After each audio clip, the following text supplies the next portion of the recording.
Yes, sir. Good morning, good afternoon, and good evening, depending on whatever time you're watching this. Karibu sana to the Chill Zone. Bwana kimekusibu nini? Ai, Kimekusibu nini kutoka huko umekuja huko? God say we are brothers. We share.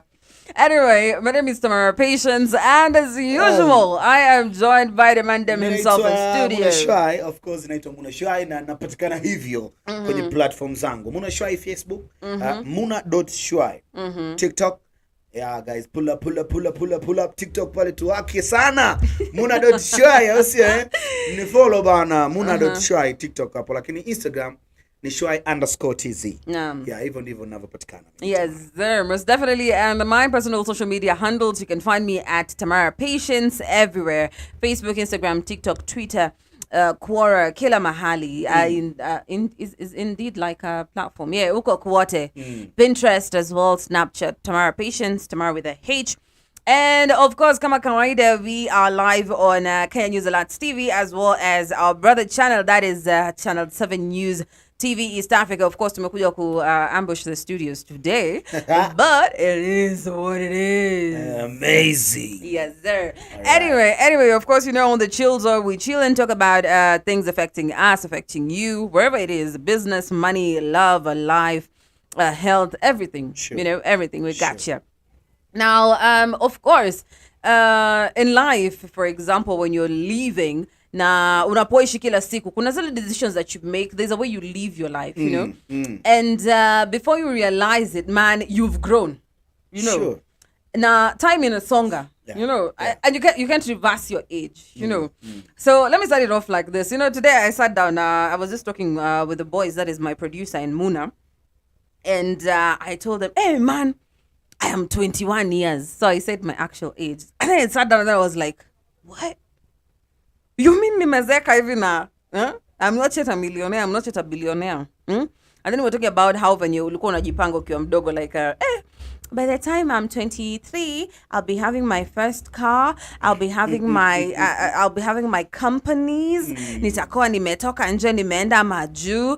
And probably you're part of the people whose passports bado iko kwa immigration. Inangojea to be serviced, Yeah. But anyway, it is what it is. Na maisha nasonga pole pole. Okay, si pole pole. Yasonga. Maisha iko speed. Yeah, it's moving so fast. Kama unatafakari huu mwaka ulivyoishaisha. Oh yes. Even September, we are mid-September, end month ni next week. October. Yeah. November. December. Tuna 3 months. Sasa hii miezi mitatu nafikiri unafanya nini? Oh yes. Tungoje tu 2024. Anyway, tukisherehekea tu zile birthday zetu tunajikuta hii kumbe tushamaliza mwaka. Nakwambia. Mine is coming through sometime later this year, so most probably I'm going to invite some of y'all. Kwa ni mtu wa bar. We come and chill. No, my birthday, man. Yeah. Miezi ya bar. Imefika miezi ya bar. I'm speaking of bar. Nakwambia. So September, October, November. I'm a November baby. November. Yes. The coming month inakuwa December yako sasa, si ndio? Mbona ni watu wa Christmas. Mzee genius tu hapo. Mwezi ngapi kule? Huyo ni January. Producer ni wa June. Watu wa jua kali hao. Jua inakuwa kali. Baridi zito. Yeah. And of course, producer pia anakumbusha next week we have Willie's birthday as well. Birthday ya Willie? Producer, yeah. Next week? Yeah. 21st? Yeah. Ndo maana nikaenda kuchukulia kabisa. Ameshaenda kabisa kuchukulia vitu ambavyo vinahitajika kuwepo. We are waiting. We are waiting. Anyway, so of course we have one life to live, and I keep on saying this every single time that the only permanent thing that we are guaranteed in this life is death. Sure. So what you do in between being born and dying is up to you. Number one is what counts, is what makes you stay on earth, probably a heaven on earth or a hell on earth as well. What you are. Sure. And so today I want us to talk about something. Nataka tunongonezeane kitu. I want us to talk about some of the common mistakes that we make while growing up, that you make while growing up, that I made, or I am still making while growing up, that Muna is making while growing up, because I'm sure tunaenda mpaka huko 80, 90. Yeah, when by God's grace. Yeah.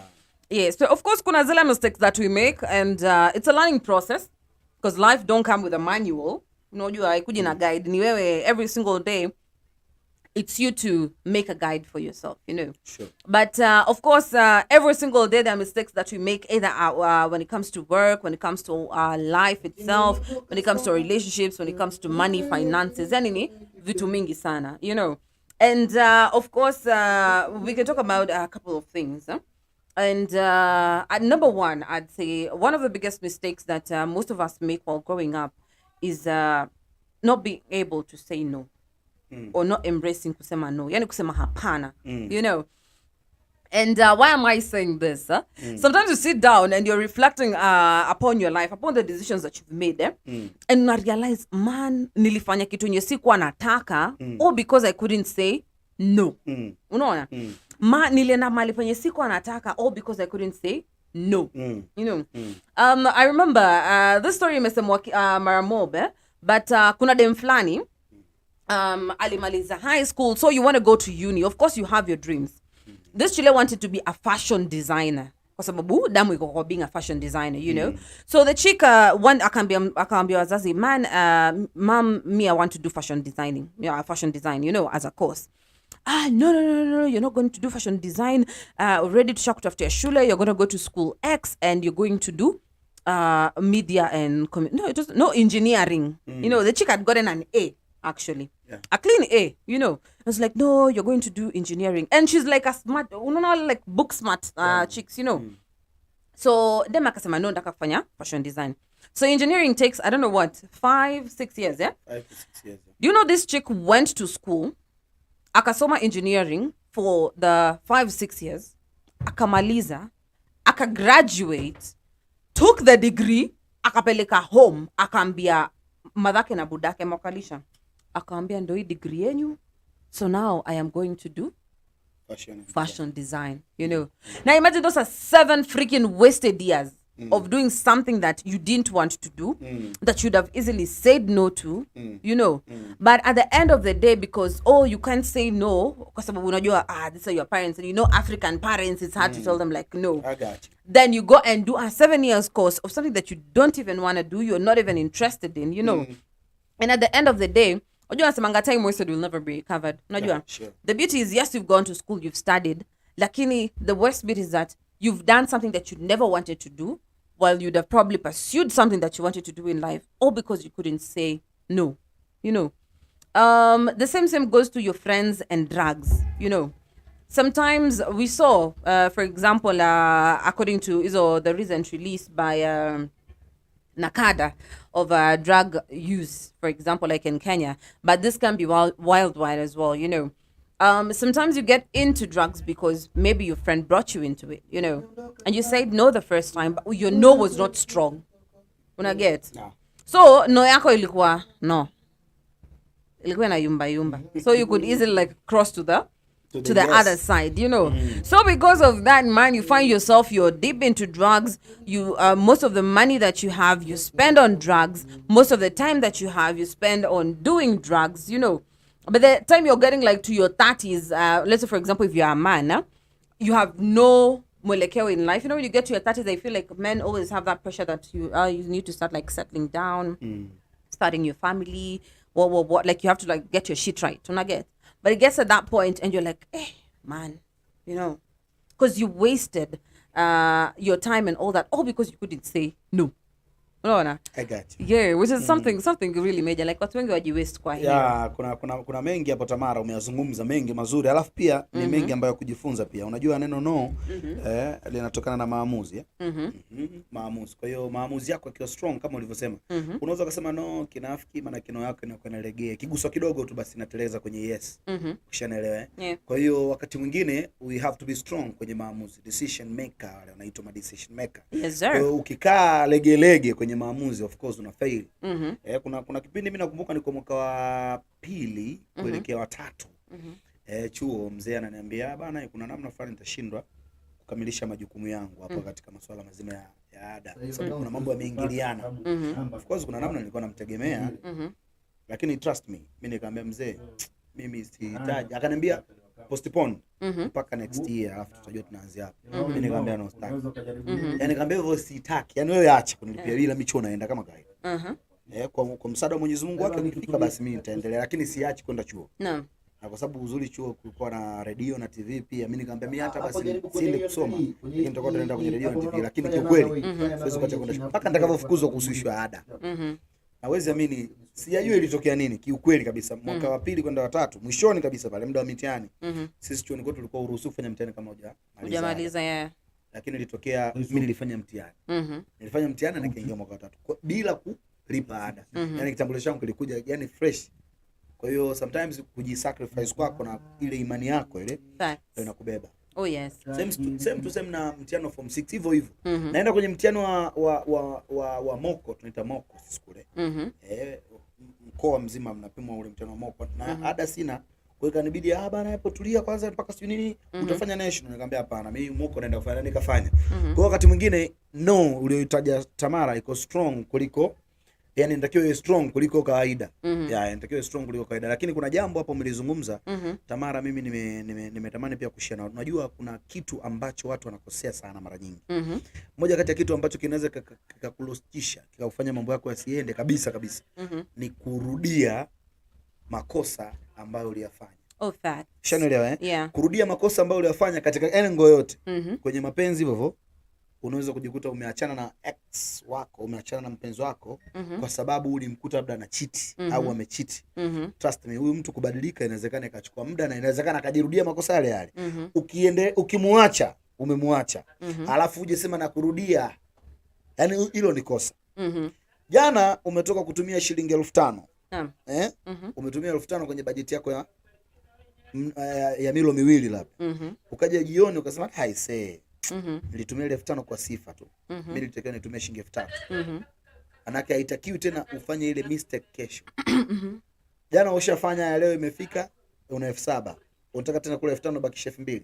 Kosa hili. Kwa hiyo kurudia makosa uliyoyafanya jana au kurudia makosa uliyoyafanya wakati uliopita ni moja kati ya jambo ambalo linaweza kukudidimiza kiuchumi, kukudidimiza katika hali ya maisha, kukudidimiza katika mahusiano na kadhalika na kadhalika. Kwa hiyo mistake hazitakiwi kuwa repeated. Ukirepeat mistake zako maana yake ni sala mwingine. Most definitely, yes. Na ukisema hivyo, as when it comes to like some of the common mistakes that we also make as we are growing up, which will cost us later on in life, or will cost me later in life, is sticking around with people and friends who do not add value to your life.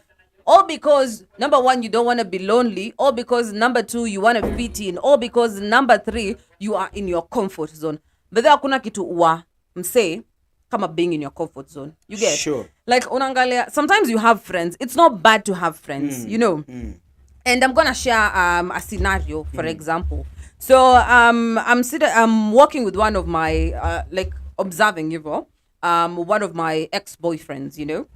And tumekaa na yeye for some time, nikamwona na beshte yake mmoja, you know. They were close. Then all of a sudden, they're not talking to each other, you know. So, one day we are walking, and then he calls a different friend. Nikamuliza, mbona uko call ule mse mwenye unakolingi normally, you know. And I think this is the biggest lesson I got from this man, apart from chronic cheating. But one big lesson that I got is that aliniambia one thing. So he told me, you know, my friend A does this and this and this for me, and I do this and this for him. My friend B, when I need anything, he's there, and when he needs anything, I'm there for him, you know. My friend C, ako na do, you know. So if I'm in need of any kind of monetary assistance, anytime, I know ataniokolea, you know. My friend, whoever, ako na, like ni mtu ako sharp kwa akili. So if I need ideas, if I need like to write, if I need anything, it's going to be there for me, you know. Akaniambia, let me tell you something, Tamara. If you have no value in my life, then there's no need for me to keep you around. Unaget? Like, kama haunichangi, kama huwezi nisaidia kwa hii maisha, mbona nikae na, you know. And let me tell you, that thing stuck with me till today. If you're my friend, if you're around me, if you do not add value to my life, you are as good as useless in my life. Then you're not supposed to be there. You know. And it's something most people don't, yani where you want people, ukae na the same group of people, tumekuja tu tumekaa. We sit down, shallow topics, shallow minds all the time. By the time you're coming out of that place, if your mind doesn't go like, whoa, or I need to do something, Nani said something, then it means that you are surrounded by people whom you're not supposed to be with. You know? And if you keep on doing that, sis, by the time you're reaching 30 is when you're going to be sitting down or a certain age, unashanga, mbona Muna like an excel in life na mimi niko tu, you know. Mbona producer Eugene like ashabai like gari yake ya kwanza na mimi niko tu.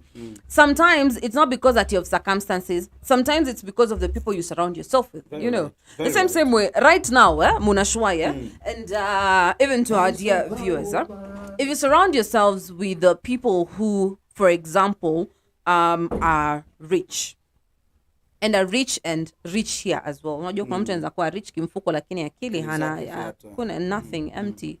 Cash crop za Nyandarua, waru, nothing. Anyway, so you surround yourself with people like that, people who are always talking about making investments, doing what.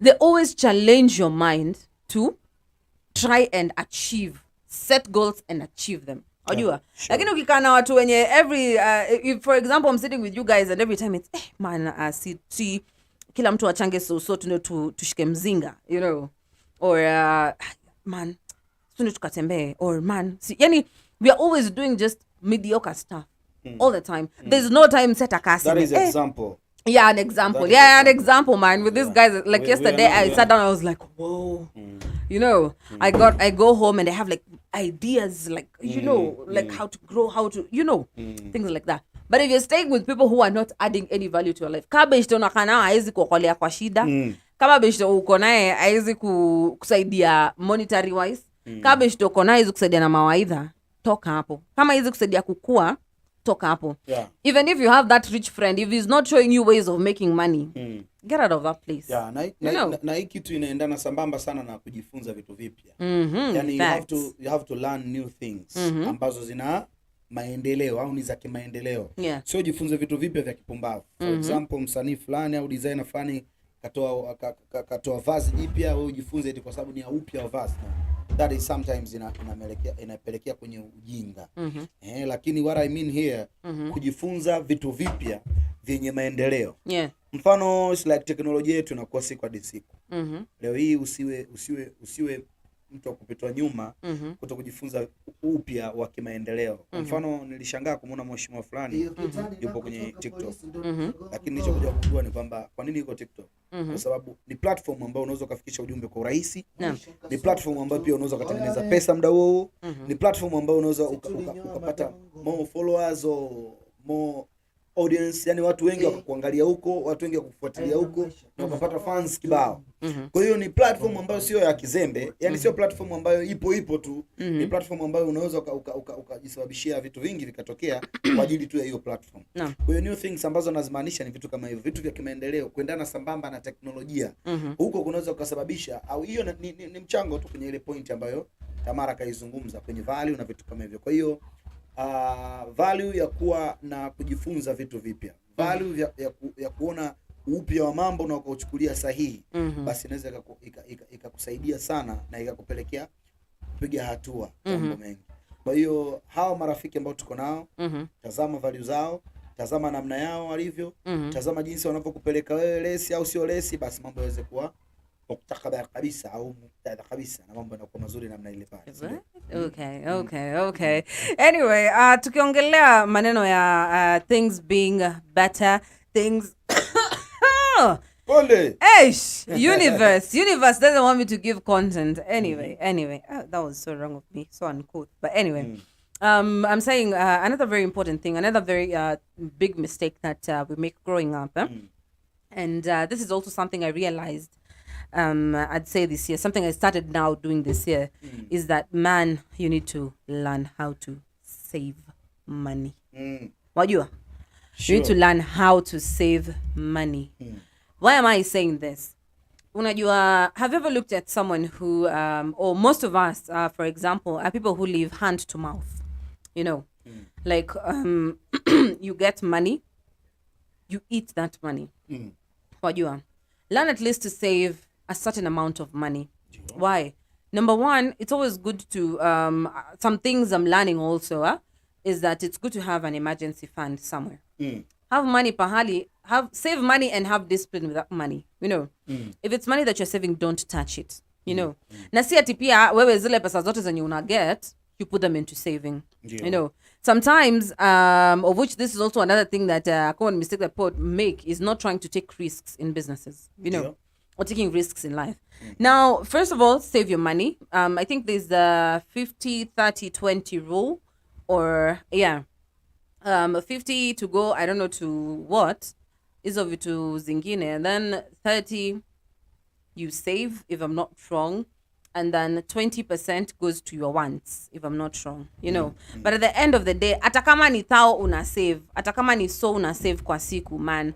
Save, and save, Why do I say this? The more you save, the more you invest, the more you accumulate wealth, Sure. So when you reach a certain age that you want to retire, it's gonna retire kama hauna kitu, And then we're also at that stage, man. If you save and then you have children as you grow up, of course, number one, it's security. Having money is security, You don't have to be a slave to anyone.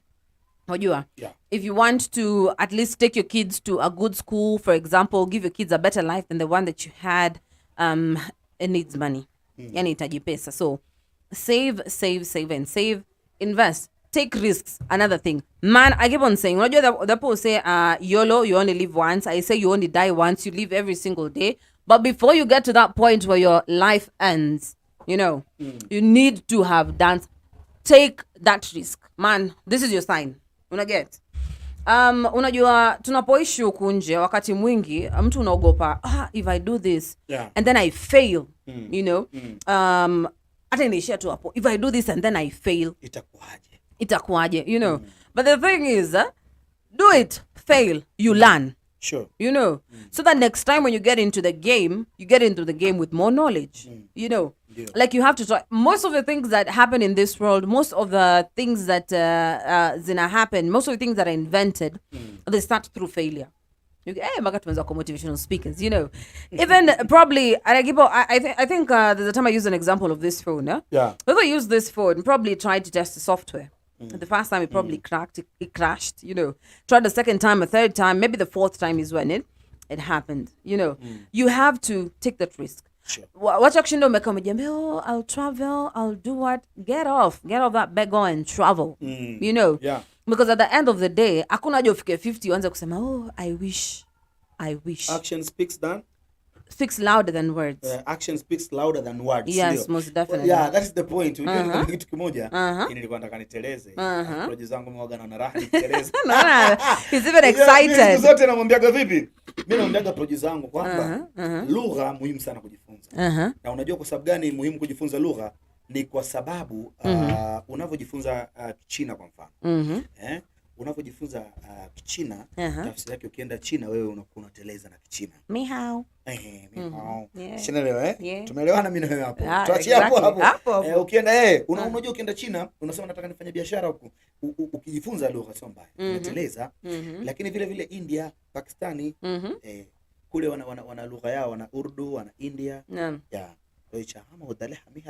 Yani manake anakuambia hapo vipi mambo yanaenda vizuri. Kwa hiyo iko ni Kiurdu. Utakapoenda Uganda hivyo jebare kosebo kare sebo nyebare, kuna namna ambavyo mnasalimiana. Unapokuja Kenya sawa utakutana na Waswahili wenzako, lakini kuna watu wanatema yai kama hivi. Sasa mimi namwambia siku zote advantage ya lugha sio lazima uwe fluent kwenye mazungumzo. Most definitely. Hata ukipata uelewa anachokizungumza Tamara mimi namuelewa uzuri. Na ndio maana mimi wakati mwingine namjibu Kiswahili. Hii ni tamu kwa sababu wewe utapata nafasi ya kuomba maji. Exactly. Unaona mimi nimekwambia action speak than lakini kuna words. Nimeteleza kidogo, wewe nao umekuja umenisawazisha kwa sababu niko na idea. Sasa huyu mimi nina kazi ya kumfundisha kitu. Kwa vizuri mama. Safi. Huyu producer naomba maji. Huyu producer mimi nina hamu ya kumfundisha kitu. Hebu mfundishe. Huyu mimi nataka nimfundishe opportunities. Kuchangamkia opportunities. Kuhangaika na opportunities. Umezungumza hapa. Wakati mwingine tunakaa tu ndani, mimi nataka nifanye hivi. Haufanyi. Hauonyeshi action. Naam. Mimi huyu nimemvuruta mwezi jana na mwezi huu. Saizi ananiambia mambo ya maendeleo. Kaniambia hapa mwezi huu nataka ni invest sehemu fulani, kitu fulani hivi. Kaniambia Karenji huyu. Ni mtani wangu wa Karenji, na sisi tunaotoka kule Kilifi ni watani. Kwa hiyo huyu mtani wangu mimi kila siku namvuruta kutoka kwenye hali ya chini kuja kwenye hali ya juu. Mimi sio kama nina hali ya juu, lakini mimi naweza nikawa best kwenye kumshauri huyu au kwenye kumvuruta huyu akaenda sambamba na dunia inavyotaka. Umri wake bado mdogo, miaka yake sitaki kuitaja live hapa, lakini umri wake bado kidogo. Jumapili ya leo kuamkia kesho Jumatatu, huwezi jua huyu anaweza akamka vipi. Kama leo hii mimi nitampa vitu vinavyoingia akilini. Ninachokuambia wewe, pambana na opportunities zinavyotokea, usizilalie wazi. Na siku zote anakuwa ni wa kunielewa, ila anakuwa mbishi sana. Mbishi kweli kweli. Juzi tumezungumza issue ya biashara. Biashara ambayo tunaweza tukaifanya ikatusogeza sisi internationally. Kwa sababu yeye ni mtaalamu wa masuala ya graphics, mtaalamu wa masuala ya kamera, lakini pia ana mtaji wake mzuri tu. Mimi pia naweza kutamka maneno mawili matatu watu wakasikia. Kwa nini tusifanye biashara kutangaza kitu ambacho, bidhaa ambazo tunaziuza sisi? Kwa nini tusizitangaze na zikatengenezewa video vizuri, graphics vizuri, tukaziuza international? Mbona akina Alibaba wanafanya hivi vitu? Wanatumia mitandao vizuri. Akanielewa, lakini sijaona ile action. Juzi tu kaniambia kuna app fulani anajaribu kutengenezea nini, tutaiweka sio Play Store na nini sio App Store, lakini bado simuone kwenye zile. Kwa hiyo ninachotaka nimwambie, na wewe ukiwa unamsisizia kumuongezea hiki kitu, mwambie tufanye vitu kwa action. Mr. Producer, tufanye vitu kwa action. Action speaks louder than words. Most definitely. Sio tunakaa tunaongea tukitoka hapa hatufanye vitu. Tufanye vitu kwa action. Tumepanga ile jana mambo mazuri kabisa. Na yeye alikuwepo. Asipofanya yeye kweli vitu kwa action hivi, maana tutafeli. Kwa nini tufeli? Kwa hiyo point ya kwanza hapa, au point ya kujifunza hapa mtazamaji, wewe lazima ujifunze kitu chako unachotaka kukifanya. Basi kifanye ni reality, kifanye kuwa kitu, usikifanye kuwa fikra. Kwa hiyo kile ambacho unakiwaza kichwani, kifanye kweli ndoto. Unafurahi tu. Naam. Na furaha yako mimi napenda uko unafurahi kwa sababu mambo ni mazuri. Naam, sana. Ni safi. Ndio maendeleo yenyewe haya Tamara. Ndio maendeleo yenyewe. Kusema na kutenda. Kusema na kutenda wakati huo. Mimi nimependa hiki kitu unachokifanya hapa. Hapa sasa hivi kaonyesha muamala. Umenionyesha muamala, so umemtumia mtu muamala. Safi. Kanaonyesha muamala, anaongeza mtaji kwenye duka lake. Naam. Na wiki ijayo unasema utaanza kutangaza duka lako linapatikana vipi na most definitely yes. Kwa hiyo ameonyesha kabisa muamala bana Muna hiki. Natuma. Tunasema action speaks louder than words. Yes, most definitely. Amka, ulipolala amka. Ukikaa na hizo ndoto zako kichwani, fikra zako kichwani, shida. Ila hicho kitu, yani ndoto inayokutesa hiyo ndio maendeleo. Most definitely. Kwamba ninatamani kwenda USA ujue. Trust me, that dreams no development zako. Kwa nini unatamani? Wewe unafikiri unatamani utaenda kuangalia magorofa kule? Ushanielewa sijui. 100%. Kwa hiyo ukilala, kwa mfano ukilala umeamka eti yani umelala unaota kwamba umeoa mwanamke mzuri, it's like unatembea naye kwenye fuko ya bahari, kisha siku mmekumbatana mmepata watoto. Unafurahia. Hiyo sio ndoto nzuri. Kuna mtaalamu mambo anasema hiyo sio ndoto nzuri. Ukitafsiri kwa hali ya ndoto, itakuwa still ni good dream. Itakuwa ni nice dream kwa sababu umeitafsiri katika hali ya ndoto. Lakini wanakuambia ndoto nzuri au mafanikio yako ya baadaye ni ile ndoto ambayo inakutesa kila siku. Tamara, ukiwa unakaa kila siku unasema nitapata lini Range Rover yangu? Model ngapi sijui. I say nitanunua tu. Ile ndio ndoto sasa ya maendeleo. Kwa hiyo huyu kijana wangu ananisikiliza, huyu kaka yangu ananisikiliza, huyu baba yangu, mama yangu ananisikiliza wakati huu. Tunasema siku zote action speaks louder than words. Most definitely. Fikiri, waza, funguka au nyumbulika au tambuka. Hivyo ndivyo ambavyo ni ujumbe ambao unagusa vijana wote, wazee wote, watu wote. Kila mtu. Yes, 100%. And that goes hand in hand with also one thing. I don't know why my voice keeps on going, inaitwa homa kidogo, lakini we survive as we wait for El Nino, you know. Anyway, another big mistake that we make in life for everyone generally is thinking that we have time. You know, you think that you have all the time in the world, and then before you realize it, you are 50 years old, still in your parents' house, not making anything, don't have anything to your name except for probably your high school certificate or your university certificate, degree, and national ID. Na labda ile passport yenye uli apply alafu hujatoka nje hata hujafika kwa border ya Kenya na Tanzania, you know. And why am I saying this? You know, when Muna was saying the example of what they were planning with Mr. Producer, and I'm like, sometimes we do a lot of procrastination of things. Kwa sababu unajua, I'll do it tomorrow. I'll do it tomorrow. I'll do it tomorrow. And then by the time you realize it, bro, it's Saturday. Your deadline is like already dead and you can't do ish about it, you know. And before you realize it again, it's what? You're 50. You have nothing to your name. Nothing to your name.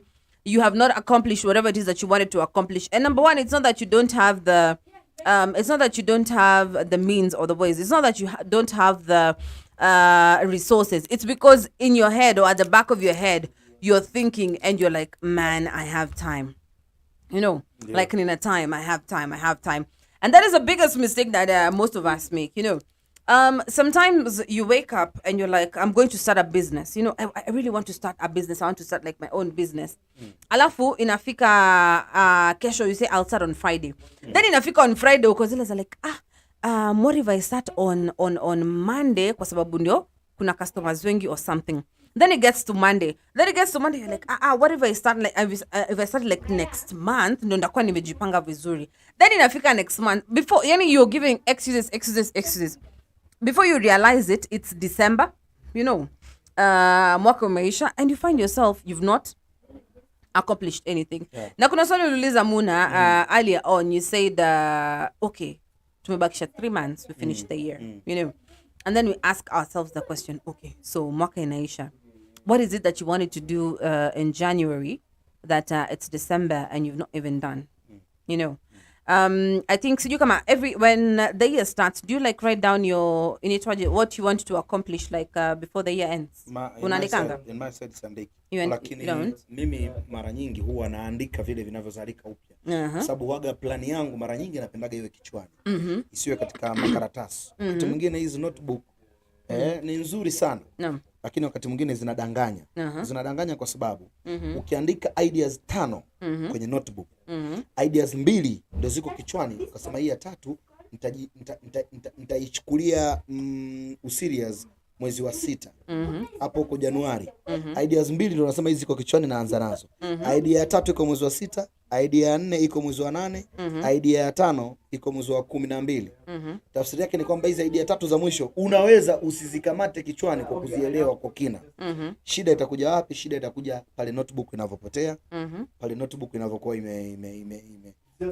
imeharibika na maji labda una nini. Yani itakavyokuwa notebook haipo, maana zile ideas hauna. Most definitely. Shanaelewa? Yeah. Ni sawa tu na chakula. Chakula ukiwa unakiwaza kichwani, utatamani ule chakula fulani. Lakini kikiwepo, kinaweza kikawa yani ninachomaanisha ni kwamba kikiwepo chakula physically, maana unaweza ukakila pale. Kisipokuwepo pale, maana utakiwaza kichwani. The point ninayotaka niseme ni kwamba ideas ni za kwako. Yeah. Hujafosiwa na mtu, hujalazimishwa na mtu. Na ndio maana hicho kitu Tamara kwako kinaweza kuwa best kushinda atakapokichukua Aisha labda. Yeah. Kwa hiyo Tamara ukiwaza kwamba bana mimi mwezi wa 7 wenyewe tunaitaga dhamira au tunaita kuna neno la Kiswahili nishinda kulikumbuka vizuri. Mwezi wa 7 nataka nifanye kitu fulani au nataka nifungue duka langu maeneo ya labda kule basi nisaje kwenye duka lako hujanipa ruhusa. Wacha tuseme Rongai. Okay, sasa tuseme Rongai. Sasa mwezi wa 7 bana duka langu nataka nifungue pale Rongai. Nani mwenye hiyo idea? Ni wewe. Ni mimi, yeah. Ambitions zote ndio ziwe kwako. Naam. Kila kitu ndio kiwe kwako kwa sababu wewe mwenyewe ndio una hiyo wazo, mwenyewe ndio mwenye hicho kitu. Yeah, you have the vision. The vision and everything. Kwa mwezi wa 7 ukifika, hata pale ikiandikwa tu Tamara sijui ni store, maana yake ni kwamba Tamara store yake ndio hii sasa. Naam. Point ni kwamba ikitokea by mistake Tamara haupo tena kwenye maeneo haya ya Rongai labda au Kenya na vitu kama hivyo, maana yake atakayetaka kuiga ile idea pale anaweza hata akapabadilisha. Anaweza akapabadilisha pale Tamara Stores nini akapaweka kioski hata cha kunywa soda. Ushanaelewa sio point yangu? Naam. Anaweza akaweka pale nguo za kike tu, kumbe ulitaka kuweka majinsi ya kiume. Oh yes. Na madove sio na manini. Kwa my point is the ideas of yours will be yours, plus wewe ndo unatakiwa kuiboresha hiyo idea, plus wewe ndo unatakiwa kuiona mbali hiyo idea. Mifano ni mingi sana. Wapo watu nishakufanya nao kazi mimi. Wanaitwa Jatu. Hawa Jatu bwana ni kampuni moja kubwa sana ilikuwa nchini Tanzania. By the way mimi nilishawahi kukaa na yule mkurugenzi wa Jatu PLC. Nilishawahi kukaa naye kabisa live na nikaona mambo anayoyafanya na fikra alizokuwa nazo kichwani na vitu kama hivyo. Yule jamaa ana vision moja kubwa sana. Kubwa kweli kweli. Yaani mtu ambaye ana vision moja kubwa sana, lakini kwa sababu ile kampuni ilikuwa ni kampuni ya umma. It was a public company, limited company. Kilichotokea ni kwamba kulivyotokea na mistake ya fedha kupotea na vitu kama hivyo, wananchi hawakulipwa fedha zao kwa wakati, aliyeangaliwa jicho ni yule mkurugenzi mtendaji. Though kwenye kampuni kuna kuwa na cabinet ya wakurugenzi, kuna kuwa na bodi ya wakurugenzi wenyewe wanaita, bodi ya kampuni, maana yake pale kuna kuwa na mwenyekiti wa bodi, kuna kuwa na mkurugenzi, kuna kuwa na managers, kuna kuwa na bodi nzima ya, yani kampuni inajumuisha bodi nzima na list, ndio uongozi. Lakini aliyekamatwa au aliyeshikiliwa hadi sasa, naongea nayo yuko jela jamaa hadi sasa. Yuko ndani hadi sasa. Ni mkurugenzi tu mmoja ndani mkuu. Sasa mimi huaga najiuliza maswali, kwani kuna nini? Is it mean huyu mkurugenzi pekee ndo kabadhili fedha, akachukua hizo fedha au kafanyaje? Lakini pia nikaona sawa, baada ya kukamatwa imekwaje? Baada ya kukamatwa yule mkurugenzi wa Jatu, kampuni ikawa inaendelea. Maana yake kuna bodi ikachukua ile nafasi, akachaguliwa mkurugenzi mwingine, hadi leo hamna kitu. Nimejifunza kitu gani? Mimi nimejifunza kwamba yani hadi leo hamna jina, hamna, kampuni ipo tu, yani ipo mradi iwepo. Hata kama ukisema kulikuwa na madeni mengi kampuni ilipata, je, unalipa hayo madeni? Wafanyakazi tukiwemo sisi wenyewe tumeachishwa pale, mambo yaendelee, plus hakuna chochote tulicholipwa hadi sasa hizi. Lakini baadhi ya wakulima ambao walikuwa wanadai fedha zao hadi leo hiyo wanalalamika. Kuna wale ambassadors tofauti, wale influencers. Mimi na rafiki yangu na marafiki zangu kama wawili, kama jamaa mmoja tu maufundi comedian mkubwa tu pale. Hadi dakika hii juzi kati ananiambia bwana, nimetoka kuangalia kesi yangu ile inaendelea, lakini sioni wa kunilipa hela ni nani. Sababu management yenyewe haieleweki ilivyo sasa hizi. Plus mkurugenzi yuko ndani. Lakini jamaa ana vision. Na mimi nilienda kumuona last time kabla sijaja huko. Nilienda kumuona, mimi nikaenda kumuona kule. Akaniambia Muna, mimi hapa nitatoka tu, sisi ukaa milele. Yaani hapa mimi nitatoka. Kwa vyovyote tu. Kwa sababu yeye mwenyewe jamaa pia ni mwanasheria. Anakuambia nikienda kusikiliza kesi yangu mimi sioni kosa ambalo mimi nimelifanya. Tamara alikuja kwangu mimi kama mkulima. Sijawahi kumlazimisha chukua mazao au lima hivi. Alikuwa anasoma mkataba na usaini. Mikataba yote ilisainiwa na wakulima na ndo kazi tulikuwa tunafanya hivyo. Shida ni nini mpaka mimi nimekamatwa? Sijajua nimekamatwa kwa sababu zipi, lakini nimekamatwa pia peke yangu. Hakuna mwenyekiti wa bodi, hakuna nani. Nikienda kule kusikiliza kesi na rushwa tu. Naamini nitatoka, na nikitoka mimi vision yangu bado iko pale pale. Jamaa amestick kwenye vision. Anasema hata kama sitaungana na wale, hata kama sitafanya na wale, lakini mimi bado akili yangu iko pale pale. Kwa hiyo jamaa nikamsikiliza, nikaona makes a lot of sense. Makes sense sana. Maana yake chako ni chako. True. Yaani hata kama iweje, idea yako ni idea yako, wazo lako ni wazo lako. Na maboresho ambayo unatamani kufanya, vision ambayo uko nayo kwenye hilo jambo linakuwa tofauti na mtu ambaye analiwaza juu. Kwa hiyo kitu cha kujifunza. Yeah, most definitely. And I feel like pia tukiangalia stories za do, another big mistake that people make especially as they grow up, as they grow old, is getting into unnecessary debt. Yani unachukua loans for unnecessary things, kuna tu, you take a loan to go out, and it's like, why? For example, this I can give an example with kitu kama when students used to get like the help. Help is that money that is given by the government for you to pay school fees, if you're government sponsored, and then you pay it back ukianza kazi, And most people get their help, but after you decide, hey man, this help naenda like piga sherehe ama kupeleka mpoa wako ama understanding wako out and all that. And you're just like, why? This is school fees, Wende uingie kwa date, you know that those friends utaka chini usikie Muna amekwambia Muna si uniokolee thao ya nini ndaka kununua mzinga. The next time Muna si uniokolee kama thao 10 ya nini man nataka kupeleka babes wangu out nini. If you don't have the money, don't spend it. Don't spend money that you don't have. Don't get into unnecessary debt. If you're taking a loan, for example, to like start a business or to boost your business, well and good, understandable, because you get your returns and you probably, if the business works out, you'll get your returns, reinvest in your business, you know, pay back the loan. But getting into debt, unapata by the time you get 30, uko sijui CRB, uko sijui wapi, yani, no one can even trust you with money, man. It's not a good thing for you, you know. It's better you find a way of, first of all, living within your means, number one. Kama haiko, find a way of getting it, but avoid getting into unnecessary debt. If it does not, isipokubidi uingie kwa deni, don't get into debt. You know, don't get into debt. And that is a very big mistake that people make. And then you find you're living your life, uko 80, yani unalipa tu madeni, you know.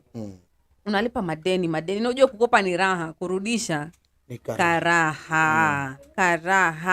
Yani it's so painful when it comes to you returning someone's money or returning money, especially if you took the money and did something stupid with it, you know. And it's a very, very, very, very common mistake. And also growing up, it's very, very important. We touch on relationships because you interact with people and all that. And most people, when it comes to relationships, a big mistake that they make and you should avoid when growing up is getting into commitments that you don't want to get into. Sure. What do I mean? Of course, you know, you want to live life. Unajua vizuri wewe na Muna, mko for example, you know we are dating, you know. And you get into marriage and you don't want to get into marriage with Muna, you know, because you feel like probably you still have a lot of things to achieve, a lot of things that you want in life, but you get into this commitment just for the sake of getting into, or you're with someone, you don't even see a future with them, there's no vision, the vision is not even visioning, you know, even if ukijaribu kuforce, it's not happening. But you decide, let me just be with this person. Or number 3, you feel so lonely. You know, the people who settle in relationships because they feel lonely, you know. Sure. And then unafika hapo, yes, you're going to be given all the attention, all the care, all the affection. And then 3 months into the game, you're like, bro, man, me, I can't do this anymore. You know, like this issue is not for me, you know. And then by the time you've wasted your time, first of all, umebamto enye ufala, you know. And uko tu, things are not thinking, you know, which is so wrong. Like, don't do that. Don't get into unnecessary relationships, unnecessary commitments if you know that you don't want to get there. And by also unnecessary commitments, I'm saying inekapia patia wa babas na wa mamas, you know. Man, if you cannot handle it, if that is not the path that you want to take, do not take that path. What you are? Sure. If you can take a different path, just take the different path if you can. Unajua wakisemanga sometimes don't settle. It means if you can get better, do not settle for less. You know, if you can get better, do not settle for less. And let me tell you, unajua every single day I keep on saying we make these mistakes, we make them, but it's all a learning process. Unajua utakosea leo, ikifika kesho utajua. Nilichokuambia mara ya kwanza, ukosee kweli leo, alafu kesho ujue kwamba ulikosea. Yeah. Ila ukikosea leo and then kesho ujirudishie na kosa lile lile au ujikute kwenye kosa lile lile, ndio unakuwa hujifunzi chochote, hujifunzi kitu chochote. Yani hivyo ndivyo ambavyo inatakiwa niseme, au hivyo ndio ambavyo inatakiwa nisisitize. Kwa hiyo mistake ambayo unaifanya wakati huu isijirudie kesho. Na mistake utakayofanya kesho basi isijirudie kesho kutwa tamaa. Kwa hiyo pia nimezungumzia issue ya kujifunza vitu vipya. Vitu vipya ni kitu muhimu sana kujifunza. Unajua nakwambia elimu elimu ndo utajiri wa maskini. Yeah. Yani maskini yote utajiri wake unapatikana kwenye elimu. Ukiwa na elimu manake huwezi kuwa maskini tena. Maskini sio hali ya kutokuwa na fedha. Yeah. Maskini ni ile namna ya kujikomboa wewe katika mitazamo tofauti ya kimaajabu. Wewe ukijikuta unaamini ushirikina, uchawi, mwenye elimu unaweza kuambia uchawi ni vitu vya kipuuzi tu, akapita zake huko na mambo yakasurvive. Kwa that is the meaning of elimu. Na sio elimu tu ya dunia bali hata elimu ya dini wakati mwingine. Panapokuonyesha busara, mtu anaweza kaonyesha busara kwa sababu ana elimu ya dini pia na anajua mafunzo, lakini mwingine anaweza kwenye busara akaleta ujinga, akaleta utumbo, mambo yakaendelea. It's all about that. Most definitely, yes. Sure. Most definitely, yes. And obviously, we are coming to the end of today's session on the Chill Zone, and we're talking about some mistakes common mistakes that we make in life as we grow up that probably delay or will screw us up. I was about to use the F word, but you can use it in place that can screw up our future, or as well as yani inatufanya tunarudi nyuma instead of kusonga mbele, you know. Sure. And I just want to tell you guys one thing. Wacha nikuwe sasa motivational speaker right now. In this life, the opportunities that we have are not going to come twice, you know. We're not going to get to live life twice. As I said, the only permanent thing that is guaranteed out here is death. And every single day you live every day. Cancel that YOLO. You live every day, you die once, you know. So what you do every day counts. And once today is gone, Nivo. Once this hour ends, ya mimi na Muna Nivo, we cannot like go back and redo the moment, you know. Atunele time shifting or something like that, yeah? We can go back, you know. So whatever it is that you do, whatever it is that you want to do it, you know. Right. Do it. As long as you put your head in it, then you can do it, you know. Kwa sababu huku nje, like life's a rehearsal. Unaget life's a rehearsal. Now, of course, hatuwezi wind up bila kusema a very important thing that most people also don't do in life is taking care of their health. Wajua? Sure. Taking care of their health. So, Juicy, I'm just going to give one weird conversation here right now. Just quickly. I'm having conversation with the boys, you know. And we were discussing about, of course, sexual health. And we were talking about condoms, you know. And someone made the remark, akasema, hey, man, why are some condoms like really expensive? You know, and I was like, man, these are condoms, they're really expensive. Like a packet goes for like 700 shillings, you know. And then one of the boys said something and it hit home. He said, ukunje lazima ujitunze, you know. I don't know if that is the price that you have to pay to like protect yourself, then so be it, you know. And I was like, man, ancestors, relax. And then I was like, that's something really wise, you know, because most people go out here, you don't even take care of yourself, you don't even mind yourself, you know. You don't eat right, you don't at least try and exercise, you don't go for health checkups and all that. And at the end of the day, unafika magoti imekata kazi. Oh man, you start crying, oh, I've been infected, oh, this and this is happening to me in my life, but you do not take care of yourself. Man, eating unhealthy, eating bad, and then you start saying body positivity, but you're not really taking care of yourself, you know. Oh, I'm sick, I have headaches, but you're not even taking care of yourself. You need to take care of your health. You need to take care of yourself. If you have to exercise, go and exercise. If we have free checkups, you know, because sometimes the health system, for example, like in our country, is really wanting, because even with the NHIF, for example, it's a tricky situation. Sometimes it helps, sometimes it doesn't, you know. Sure. But kuna free checkups, kuna easy clean we have the free checkups and all that. Like yesterday I received a message, you know, on my phone, and it was from Wama Hospital, and it says, hello, we're promoting women's health. We invite you for a free cervical screening, you know, on the 27th of September 2023, you know. And I'm like, yes, man, I'm gonna go, because do you know how much it costs to get like cervical cancer screening? Do you know how much it costs like to get a pap smear? Yeah. Do you know how much it costs like to get a pap smear? It's so freaking expensive, you know. But it's advised to get a pap smear at least, I don't know what, once every year, you know, or after every 2 years. And you have a chance to like go and get screening. So why don't you go? Kuna free clinic, eye clinics, whatever, these are checkups. Kuna dental, whatever, all of these things are free. Man, go. Wajua? Yeah, na ni sekta nyeti sana hii.